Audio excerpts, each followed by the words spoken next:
that two of our youngsters who have taken to goalkeeping have been selected by Roundglass Academy of Punjab.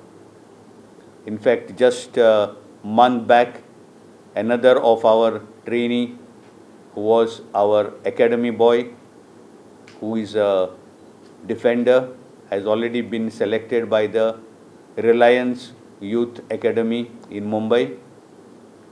And at the moment we have another two boys from our grassroots centers also playing in goalkeeper positions who are undergoing trials at the Reliance Youth Academy. So in short, our grassroots program is paying rich dividends that academies from outside the state are noting the development of our trainees and are coming here to do selections and taking the boys to their academies for further development.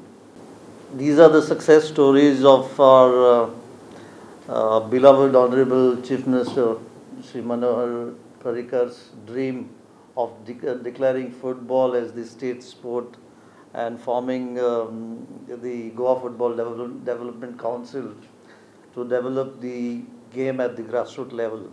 And we have set up a technical team of Italian coaches, which is going to be in the under-15s, and a special Italian goalkeeping coach as well, coming from Florence.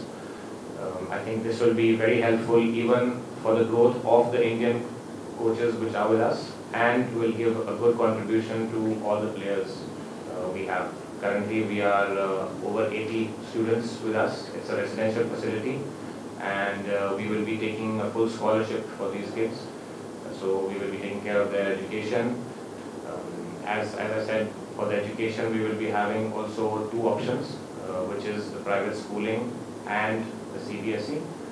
In this way, the parents can be satisfied and choose whichever one is favorable for them. Apart from the technical side, we even have a nutritionist and a psychologist, sports psychologist, who will be following up their development. It is very important that leaving their hometown, going to a new place, they should feel at home.